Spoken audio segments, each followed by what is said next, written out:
Take two. So, first time I recorded this, I realized that my audio wasn't recording. So, yeah, basically, I'm here again with Silver Thorns. Venus Luquier. You know what I'm saying? The moment, the replays, the first two replays is actually me against my girlfriend. She's using Silver Thorns, and I'm looking at those heal triggers again. God damn it! She pulled the meanest heal triggers during the games that we played, really. But yeah, Silverthorn. Well, backstory. Actually, you're gonna see it in a bit, but like, um, back when Phantasmal Seed Restoration was out on CFA, I was in my girlfriend and I were in this tournament. We were in different teams during the time. We weren't even together during the time. And at some point, I saw her name and I clicked at her game. She was using Silverthorns. Little backstory, little story behind that. I have another friend who used Silverthorns against me back when I was learning how to play the game, and he absolutely beat the shit out of me. With that, Dark Irregulars, I could barely beat him. And I don't know, I guess I just grew attached to the clan in general. Mainly, like, partially because of him, and now because of her. Because I saw her playing Pale Moon, I was just like, oh, I wouldn't mind talking to her at some point. I don't know why, but it's like the way she plays it. And it's weird because you would assume that, the most optimal plays, the whole this and that, anyone can play any deck in any type of style. I don't know. It's just, it's just one of those things. I should probably introduce the thing before I start getting to the backstory.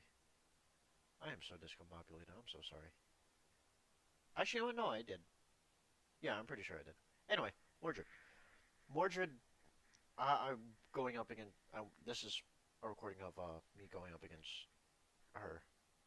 Well, I'm using Mordred, and ever since we met, I'm gonna keep talking about this whole backstory thing because I feel like it's just one of those things. So, little backstory. I was playing Mordred. She was playing Pale Moon, and we would always go up against each other. And I don't know why. I just had so much fun going up playing against her. When this was when she actually entered. She actually joined my group because I was in VGS during the time, and she was in another group that died out. So she asked a mutual friend acquaintance question mark of ours what group should she join, and he recommended her the group that I was in.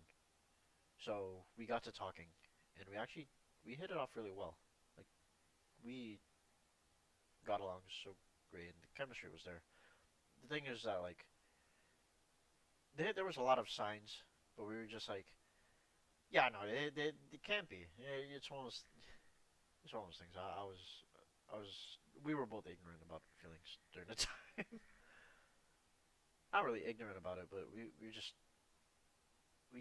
didn't know, or like we didn't really acknowledge it so much. And she would always beat my ass with this deck, but I not always, because I tend to win some games too. You know what I'm saying? I put in the work, but not this game. This game I get my ass beat. But yeah, ever since then, she got to playing it again. Like she stopped after Dorian got hit. Like she would try to make it work, but it just wouldn't work out for her. But now that Lukier's back, she's back in the game. Why is my mouse there? Why? As she would say, poor. Nope, I can't say it. I can't do it. Okay, the last game was me using Pale Moon against a friend of mine, and I think he was testing out Scharhrot as well. My hand was just god awful. I didn't have soul. I didn't have much soul to work off of, but I had the main Luquier. That's what counts. And the thing with this guy is that he is solid with every deck that he plays. I promise you. He mainly, he's mostly really good with like Aqua Forest, Gold Paladin. He's getting into Bang Dream, I believe.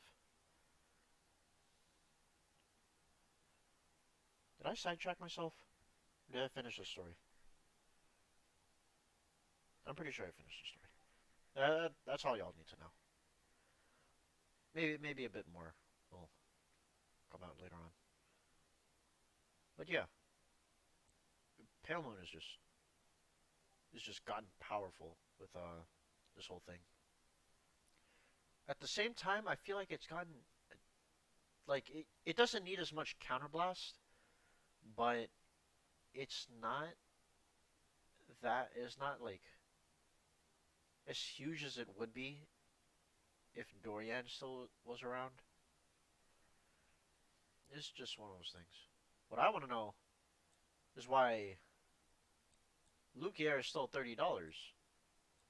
Dorian got banned, and this just got announced, but it was $30 the whole time. Oh, he was showing me his hand towards the end there. Anyway, I'm gonna go back to the. I'm gonna look at the deck, but before that, y'all thirsty ass people gotta stop buying these damn Luquiers for like 35, $25. SVR just got up to like 58 during the time that this is recorded. But anyway, I'm going through her deck list because we pretty much have the same deck list, but she was updating hers. And the games that you saw were different. It had different cards than the ones in this, but this is the final result, at least from her end, for now. It's not exactly the final result. You get it. Anyway, 3 Luquier. Luquier, I would say, is a solid 2 to 3 of at this point because you do need your counterblast, and you're not gonna be able to use it as much. And the first 2 games that she was playing, the first 2 games that you saw, I'm pretty sure she was using Chimera as a countercharger. I'm pretty sure that is a good 1 to 2 of, but you're not gonna get as much of you're not gonna get the full effect unless like you're really managing your counterblast, which is the name of the game at this point. 1 Dorian because 1 Dorian is at 1. 4 of the new Venus Luquier, and yo, this card is a monster. Well, I'm gonna read it to you real quick. Why am I hesitating? So she's a 4 of. During your turn, if all of your front row circles have units, all front row units get 5k power. That's already solid. Anything that's like any power increase is solid as is to your front row. The main thing with that is that you're not able to use Barking Dragon. I'm pretty sure it's Barking Dragon. So well if you're putting stuff into the soul and taking out a unit in your extra circle just for that. But I would say it's solid nonetheless. And the main Vanguard skill is Counterblast 1 and discard a card from your hand. Call any number of cards with Silver Thorn from their card names from your soul to regard. Basically another Luquier, but with like less cost because I'd rather Counterblast 1 and discard a card instead of Counterblast 2. At the end of that turn, if you have 4 or more rear guards, put all of your rear guards into your soul and get Imaginary Gift Excel. You basically it's like a mix of Dorian and Luquier, but like a bit kicked back for good reason. But yeah, you get another Excel marker, and you naturally you pick Excel 2. Who picks Excel 1? Actually, if you do pick Excel 1, let me know and tell me how that goes for you because I've only seen people use it at Excel 2. Anyway, the 2 of next up is Lillian.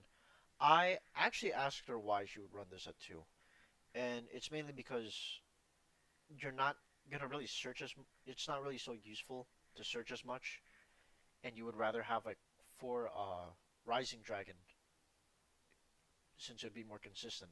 Not to mention, it's a lot better to have Rising Dragon where you get like the 10k instantly, just as you call 2 or more cards from your soul during a turn, than if you were to gain like 10k from like having 4 Silver Thorns in your soul. In the few cases, not really few, I don't know how long you've been playing Silver Thorns. In the cases that you don't get 4 into soul. The new card, Silverthorn Diva Sylvia, I would agree that it's around a 2 to 3 of, and basically one play is Counterblast 1, choose up to 2 cards with Silverthorn, their card names, in your soul and call them to rearguard. So it's solid if you have soul and you're able to rush at grade 2. This outside of that, you wouldn't really need this since you have or at least you should have Luquiers by the time you get to grade 3. So going past that, 4 of Rami is a given, 4 of Irina is a given. 3 Barking Dragon, I would say this is more of a 2 of, but I could see why she would run it at 3. There's not really a lot of Silverthorn cards that you could really pop off with if you do have a like a last turn. And this is mainly if you have 4 more. Okay, so 4 more Silverthorns in Soul. Counterblast, put 1 into Soul just to call another one out. Basically, it's solid if you're trying to like have a good finisher in that case. Though I'm not. Let me know if there's any case that using this would be solid. Like, what's your optimal situation in which you would use Breathing Dragon? Because I'm genuinely curious. Because the main thing I've been mainly seeing her use it as put into soul, put into extra circle, and then hit. But even then, that would be a lot lower than using it before your Vanguard attacks, putting into soul, call another one out, and in the case you get like front triggers, I'm not sure. Like not a, I'm saying this as it comes to mind right now. And last but not least, the new card Silverthorn Handle Grip Linea. When it attacks or boosts Soul Charge 1, in this case it's 5k power. Super solid card as your first Vanguard. Whether you're going, if you're even if you're going second, you get a Soul Charge. That's a possible like Silverthorn in your soul. And then next turn you could use was it Sylvia? But yeah, the moment I saw this card, I was like, blind Soul Charging.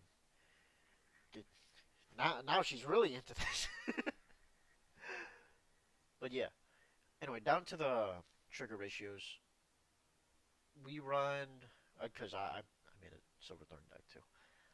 We run 2 draws. Was it 2 draws, 10 fronts, and 4 heals. Mainly because you would want to see fronts a lot more than draw triggers. But having the extra cards in, you already draw enough. But having the extra cards in hands from just 2 is good enough. Let me know if you run like different ratios and how that worked out for you. And outside of that, that's just about it. Feel free to let me know what other decks y'all want to see. I'm not playing Dark Regulars. I don't know if I said that in the last video, but I'm not doing it. I'm not. Anyway, hope y'all enjoyed, and I'll see you later. Deuces.